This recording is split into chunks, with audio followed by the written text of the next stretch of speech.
Neil, welcome to the show. Happy to have you here. Thank you, Casey. Thank you for having me. Let's start a little bit let's just start back at the beginning. What got you into the industry? Before we hit record, you were saying you've been in the industry or around construction since a very young age. So I'd love to hear more about that and what brought you to ultimately be working with LP now. Yeah, so long story, I guess, but I'll shorten it down. I come from a construction family. I started about construction when I was 12. Mainly like weekends or like summers where I would go and sweep up bolts, screws, mainly to keep me, out of trouble and busy with my, with my family. And then every summer since, I'd done something in construction for most of my life, as far as like up to, in high school. And then I was like, you know what, this is really hard work and this is not what I want. So I was like, I'm gonna go become an engineer.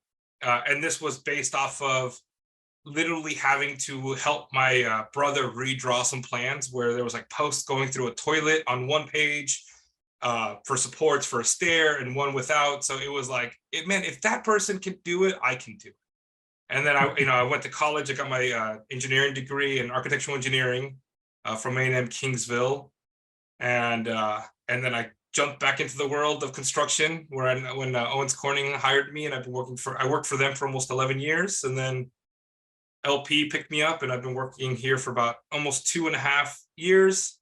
But I've done it all, from working on HVAC, modeling, design, mold, moisture, QA, QC. I mean, literally, I don't know if I can say that I haven't touched something in a building.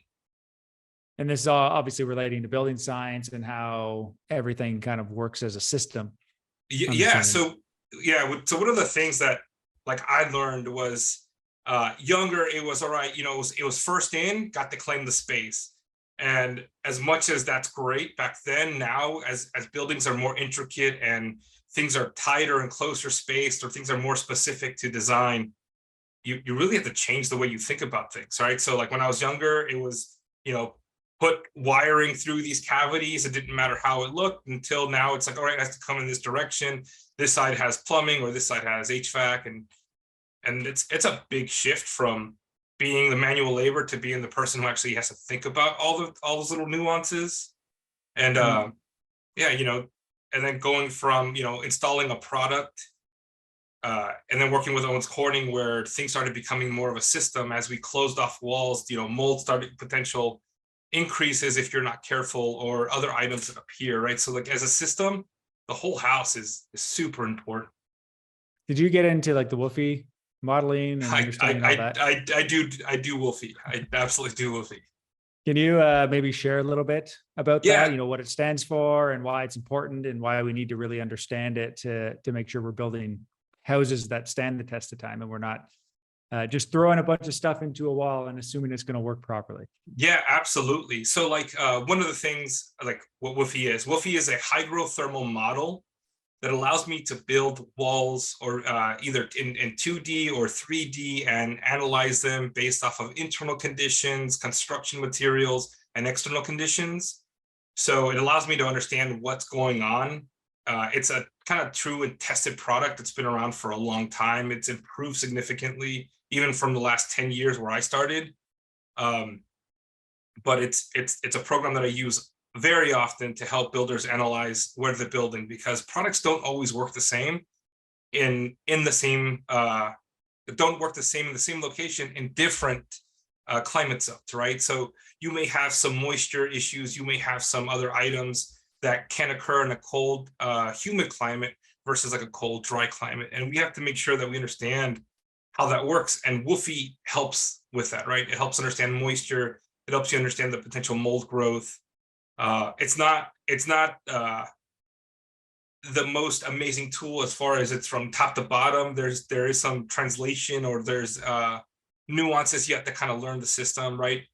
Learning it out the gate, you could be very dangerous by recommending incorrect things without understanding what you're looking at. So it takes a while. Like it took me about 2 years to become proficient in WUFI, but WUFI is a great program. So yeah, it's a German word, and I refuse to butcher it. but it basically stands for heat and water transfer. Okay.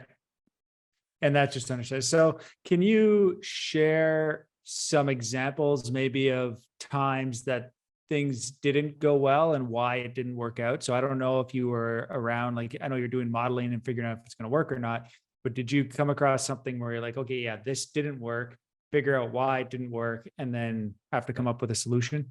Yeah, so one of the best things about what I do with Owens Corning or with LP is I get to kind of test things before we launch things. So if we're looking at a product or an orientation or a specific assembly in different climate zones, I get to one, model that, and then two, then move into like a build and then correlate it, right? So if it's like, if it works in the software, it can absolutely work in real life. And that's one of the things I do. And, you know, there's been plenty of times now where builders would be like, hey, look, you know, we want to build this way, but we're concerned about the climate or moisture, or, hey, I'm building passive house. I'm concerned about the moisture accumulation. Like, so this is a good program that helps you understand moisture potentials in both living and in the wall. And there was a time where a wall was open up and you found issues, mold issues, and understood why? Or yeah, so all the time. So typically I was much more in the front line. So I would do some forensic analysis for like Owens Corning. One example was, you know, there was a claim against the shingles where algae was growing about 14 inches, and then be a little gap, and it'd be another 14 inches and a little gap and 14 inches. And I'm standing there looking at it, and I'm like, the gaps are the trusses, obviously, or the rafters, right? So I'm like, something's happening between there. And what ended up finding out when we ripped it up, we went up to the attic, we looked at it, it was a spray foam attic. In a hot, humid climate zone where the wood was wet, the foam cavitated, right? It basically pulled away, created these little pockets where no insulation was there. And that moisture would get in there, trap it, cool off rapid compared to the studs, and then cause algae on the roof, right? So then that was a great find, but then we went to go model it and show what was wrong and how it failed. yeah, that's interesting, right? Because a lot of people think that spray foam is the end all be all, right? And it'll solve everything, but there's definitely issues. Yeah. And everything has their place, right? Yeah, everything has their place. And the best thing about what I do is it prevents these issues from happening down. Right. Now, that knowledge, is that still something that you're playing around with being with LP? Because Owens Corning would have been doing a lot of insulation, air barrier tapes, I guess that sort of stuff, right? And now you're with LP, and more focused on the OSB side. Yeah, so yeah, in fact, it's even more prevalent at LP because we are the substrate that moisture does the most damage to, right? If water starts condensing on a surface, it tends to be somehow it gets to the wood, right? Whether it be the studs and then gets to the OSB or gets to the flooring, you know. So it's one of those things that, yeah, it's a pretty vital part, because as soon as you close off that wall, regardless of what you put in there, right? Whether it be fiberglass, spray foam, that wall becomes a system. That from front to back, how it dries out on the exterior or how it performs on the interior, it affects everything in the middle. Right. The OSB, maybe go through what products does LP have? Like what are you either? So we have we have a couple products, we have products that depending on like what is needed. Like if it's a fire assembly, we have something called Flame Blight, which is like a pyrite product adhered to an OSB panel. This is really good for like WUFI zones. It's really good for like separation walls in townhouses or condos or apartments. A lot of commercial products will use it, or like WUFI, it's really good. We have a WRB adhered to OSB product called Weather Logic. We have a new Gen 3 tape, which is amazing. And we've also recently approved the new liquid applied. So depending on what you want or how you want to seal it, we have that ability. We also have NovaCore, which is a 1-inch foam XPS adhered to OSB. So the OSB on the exterior, foam towards the stud, so you'd have to house wrap it, but it's going to help people who are dealing with codes or trying to build a higher performing home as far as like thermal. We have Tech Shield for the attic, which is a radiant barrier product. So in climate zone 1, 2, 3, and some of 4, it's a really good product in your attic. Helps reduce a lot of that energy absorption in the OSB that gets then radiated down into the attic. We have products for flooring. We have TN 350. It's a top-notch product. It's called Top Notch 350, where we have notches to help water drain out. So if it rains, it doesn't swell. It doesn't add to that issues of delays. And we have like Legacy, right? So Legacy is our premium product made with Gorilla technology, adhesives in it. So, right, depending on what the needs are, we tend to have a solution for people. And on top of that, we also have the wood siding products like Smartside. So it sounds like you're doing the envelope of the building, right? Like the outside, like minus windows, obviously, but you're kind of doing like when studs are done, anything that goes on top of the stud and out, you could manage. So what was it called? Your sheathing air and water barrier. Oh, Weather Logic. Weather Logic. So does that come with the tape that you use that instead of OSB and you tape it like we would have used? I'm assuming your competitor would be the zip system by Huber. Yes. Yeah. So our product, arguably our products would be to a person very similar. We have different properties, right? I'm not going to get into the minutia of it, but we do have a tape system. And in my opinion, and mind you, at Owens Corning, I used to work with their tape a lot. I would recommend their tape a lot. So when it came down to it, when they started coming out with that 3rd gen, I can tell you from a personal perspective, our Siemens flashing tape is a lot better. Now I will give them, they have an amazing stretch tape. Like no ifs, ands, or buts. They have an amazing stretch tape. Does LP have a stretch? So does LP not have the stretch tape? No, we don't have one. We don't have one. So this would be, so with your product though, so do you come in different thicknesses? So your Weather Logic, would this be in only one thickness, or do you have all the thicknesses that we might need when we're framing a house? Yeah, so we have 7/16, which is one of our most common, and then we have 1/2 inch, a true 1/2 inch, and a true 5/8. So when people are actually looking for those sizes, currently they're all struck 1 panels. So for high seismic, high wind areas, right? Struck 1 tends to be much more of a commercial grade or a high wind or a high seismic load area. A lot of builders that aren't dealing with these issues typically don't tend to need it, but it's the product we provide. And what's the warranty on the tape or any of these products? Or I'll just talk about Weather Logic still. Yeah, so we have a 30-year warranty on our product. As far as the tape, it lines up with a 30-year warranty, and same with the liquid flashing. So that system is pretty dependable for all builds, right? It's one of those items that if you're worried about the moisture, if you're worried about the structure, 30 years is a long time. Most builders don't deal with things past 10. Mm-hmm. Now we always want to make sure that things are going to last longer. Absolutely. But you don't want to be ripping off if you put masonry on a house. You don't want to be ripping that off in 30 years.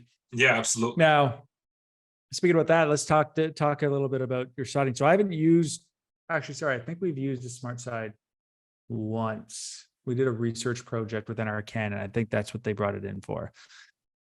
But what's the properties of that? I think that's OSB. It's an engineered wood that you finish, and I think comes in different profiles, if I'm not mistaken.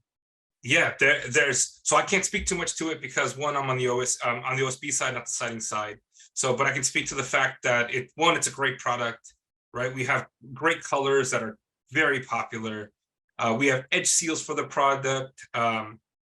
We have a wonderful, in the US, if you're applying this product or in Canada, you're applying this product, we have technicians who are going to be out there willing to train you.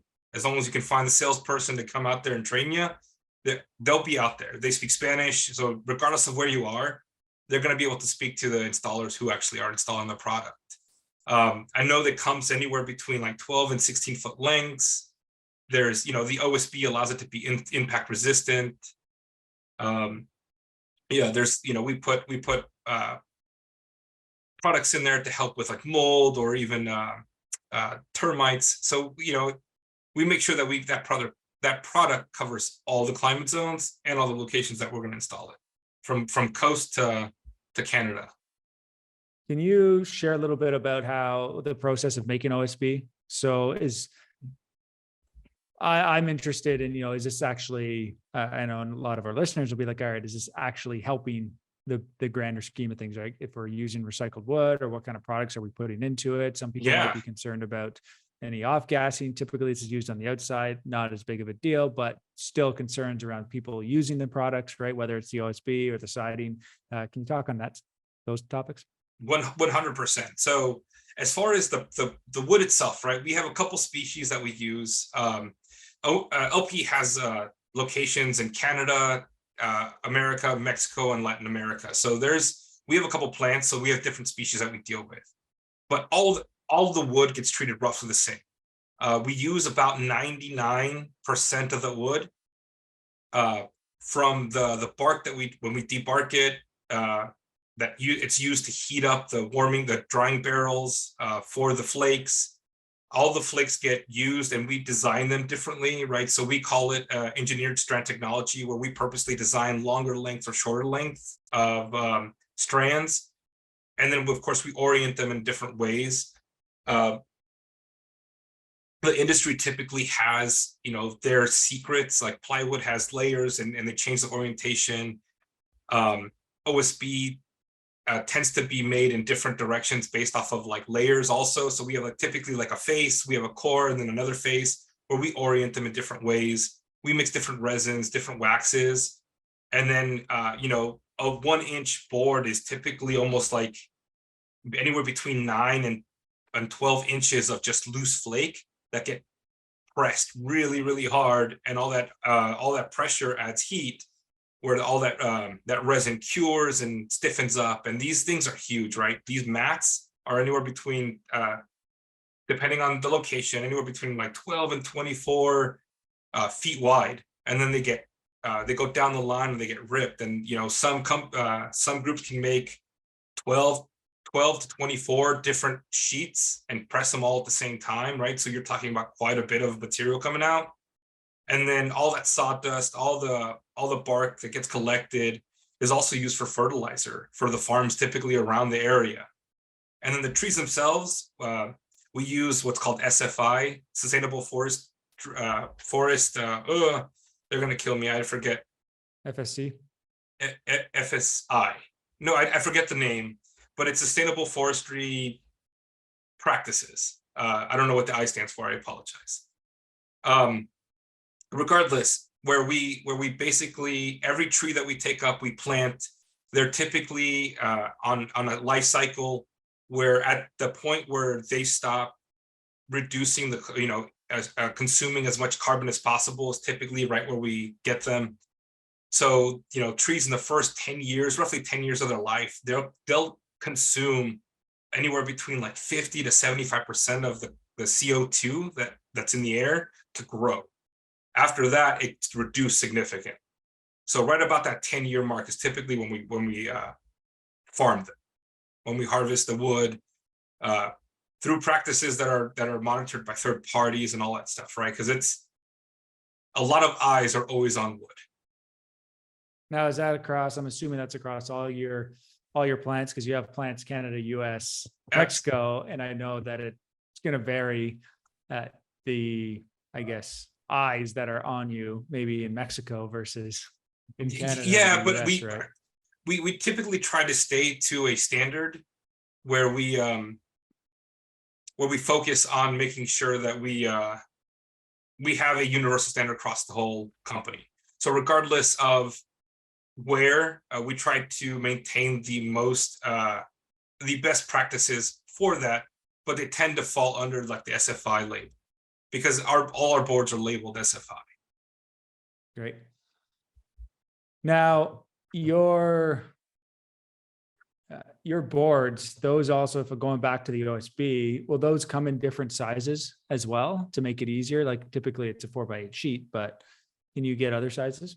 Yeah, so we have we have three main ones, right? 4x8, 4x9, and 4x10, and then we have what we call long lengths. But I know that other builders, typically like a SIPS builder, is always looking for like a bigger panel. And if the opportunity is there, I'm always told that we'll look into it. So if they ever need bigger, I mean, they can always reach out to LP, right? Yeah, good to know.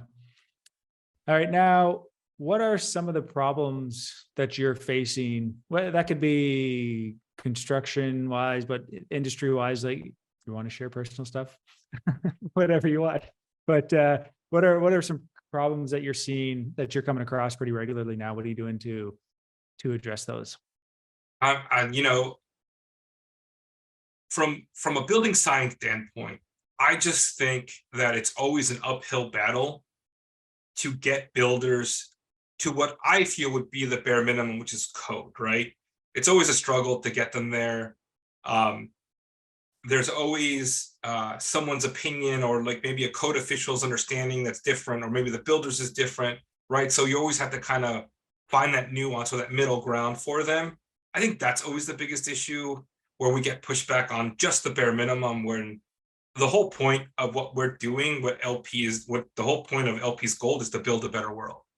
Because what we want to do is build that better world, right? We want that world for our children's children. And we want to make sure that the products and the homes that are being built are using the product that is actually aiding in that step.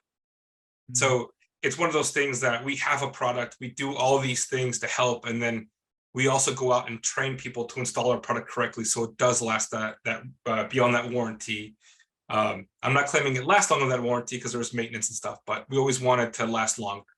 And other items, right? So it's the way you train. And one of the biggest things that we did, and in my opinion, it's my favorite thing about LP, is that when we started training in the field, we found bilingual people who can actually speak to the installers, right? Because I speak Spanish fluently. It was spoken in my house. You wouldn't believe, I mean, my last name gives it away, right? Freidberg, it's a German name, I speak Spanish. So it helped when I worked at Owens Corning, where I was typically the only person at the job site who spoke Spanish. So I was the only person able to communicate how to properly look at things or how to do things, where LP has that on lock. I mean, we have great people across the US who can speak Spanish and can speak to the installer and actually teach them how to do it, rather than what I call is the nod, is where they just look at you, nod yes, and then as soon as you leave, they're like, what did he say? And they're like, I don't know, just smile and say yes. Right. Yeah. So I guess Spanish isn't big in Canada. It's going to be French or English for the most part, correct. Right? And that's true. I want to correct myself. I think we have a French person. I'm not sure, because once again, I deal with a lot of them. I don't deal with every single one of them. I do know somebody who worked for LP before, and he was fluent French. I'm sure they have them across everywhere, right? So it's not uncommon where we are. So your products, though, they can be put into hot, humid climates. You're saying like across everywhere. Are your products being used in Mexico as well for buildings, or is it just being manufactured there and shipped to the US and Canada or wherever it needs to go? So I may have to have a correction. I don't know. I don't remember. I thought we had a plant in Mexico, but I could be thinking about Owens Corning. So I apologize if I'm wrong. Oh, good. I'm going to look it up right now, so I don't look like more of a fool than I just made myself. Good thing it's a podcast. We can either leave it in or edit it out. I always research things on. Yeah, so I apologize. We don't have any in Mexico. That's my fault. We do have them in Latin America. We have 2 in Brazil and 3 in Chile. Okay, but you're still in, so you're still in Latin America, different climates, right? Yeah. So, Yes. So the answer, as far as like, can we use this product in all locations? Yes. Depending on it, there may be some differences around like the product you use, right? So maybe your vapor barrier is on the outside in like a hot, humid climate versus the inside in a cold, humid climate. or, maybe there's a balance where you can use just like a very, a class 3 vapor retarder versus a class 1. So, right, it's much more about that system, right? Because as soon as we close up that wall's working together. No matter how many different companies were in that wall, we are now one product, in my opinion.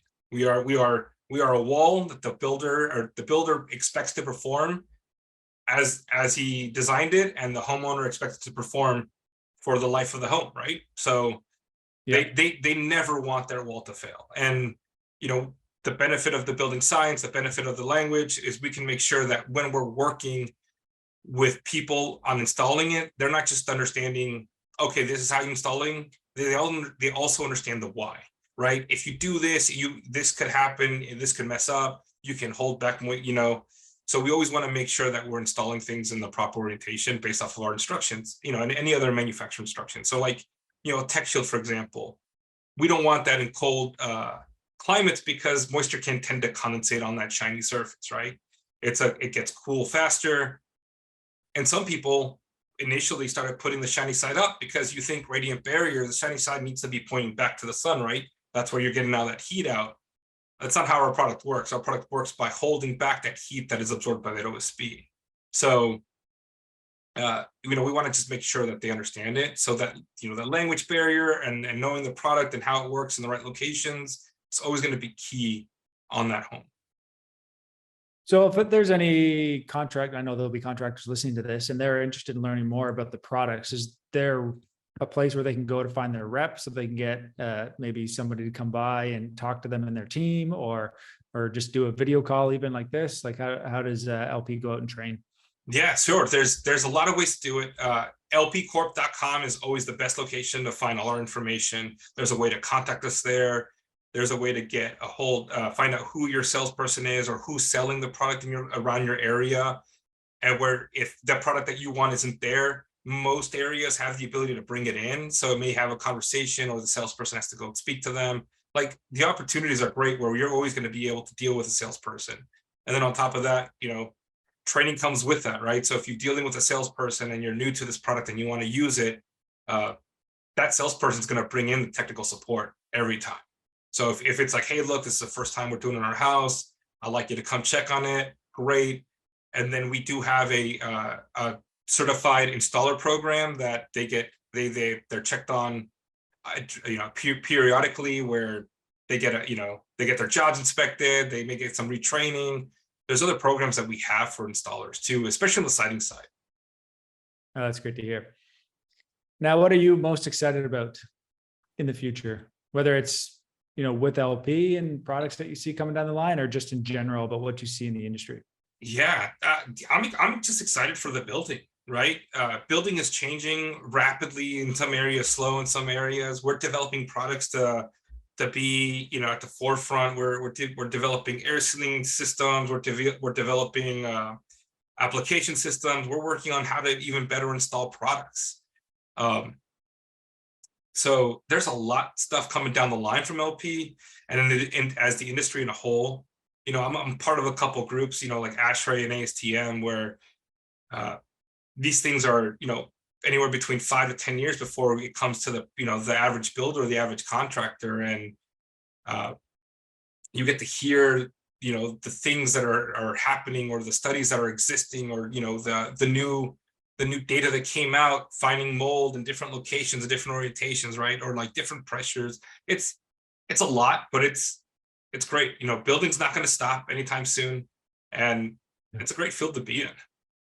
Yeah, there's a lot of room for technology now and improvement, because it's been one of those industries that really hasn't changed very much. There's been some changes in products, but there hasn't been anything that's like completely disrupted the construction industry. So yeah. I'm excited to see what happens in this industry. We'll see. Well, this has been fantastic. We will make sure to share the links. So we have the link. Your social media is LP_pros. I'm assuming that's across all social media. Or I know it's definitely Instagram. And then can you share the website one more? Yeah, so it's lpcorp.com. And there they can find everything on their rep, the products, literature, I'm assuming on all the products as well, and everything they need really. Absolutely. Cool. Well, thank you so much, Neil. This has been fantastic. It's been great learning more about the products. It's not something that I'm super familiar with, but I'm interested in getting to know more, and hopefully we can try it out on one of our projects. Yeah, absolutely. Thank you so much. And if you live in the US and you're looking to save money on your monthly electricity bills, head to theconsciousbuilder.com/solar. There's never been a better time to go solar because of the fact that there are fantastic incentives in the US, and because of the fact that solar has come down in price by over 50% in the last 10 years. Just go to theconsciousbuilder.com/solar to see if your home qualifies. And don't worry if you're concerned about the upfront cost, because there are fantastic financing opportunities that will still allow you to save money and not pay any money up front. Once again, that's theconsciousbuilder.com/solar. Until next time, I'm Casey Gray, and remember to live consciously.